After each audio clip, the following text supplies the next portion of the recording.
قال الذي عنده علم من الكتاب أنا آتيك به قبل أن يرتد إليك طرفك فلما رآه مستقرا عنده قال هذا من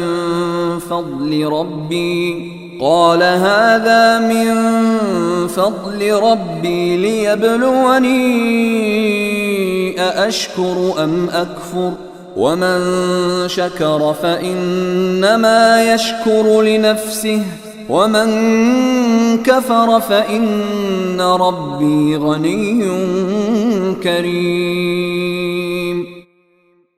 جس کے پاس کتاب کا علم تھا وہ بول اٹھا، میں آپ کی آنکھ جھپکنے سے پہلے ہی اسے آپ کے پاس لے آتا ہوں۔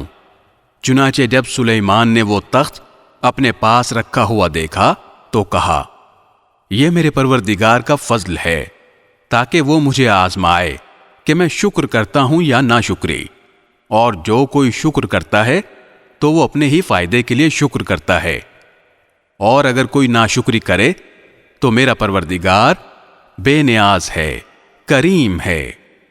قال نكروا لها عرشها ننظر أتهتدي أم تكون من الذين لا يهتدون۔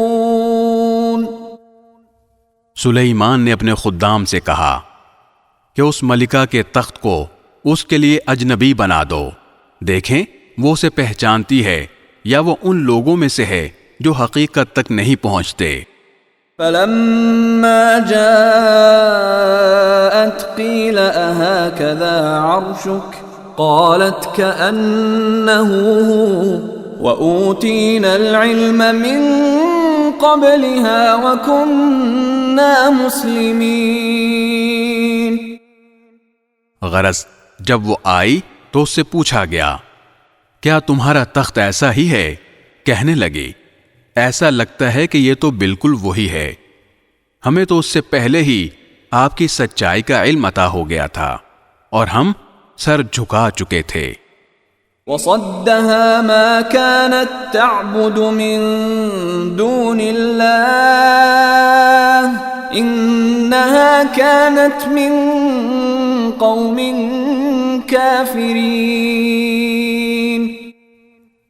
اور اب تک اس کو ایمان لانے سے اس بات نے روک رکھا تھا کہ وہ اللہ کے بجائے دوسروں کی عبادت کرتی تھی، آخر وہ ایک کافر قوم سے تعلق رکھتی تھی۔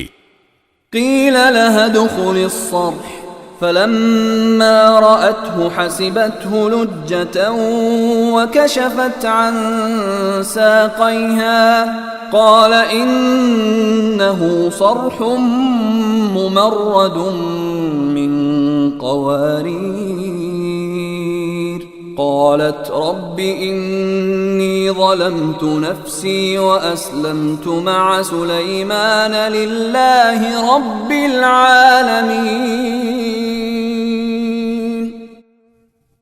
اس سے کہا گیا کہ اس محل میں داخل ہو جاؤ۔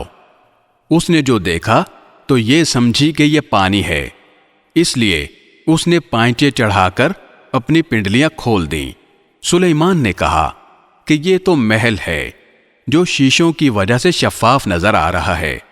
ملکہ بول اٹھی، میرے پروردگار، حقیقت یہ ہے کہ میں نے اب تک اپنی جان پر ظلم کیا ہے، اور اب میں نے سلیمان کے ساتھ اللہ رب العالمین کی فرما برداری قبول کر لی ہے۔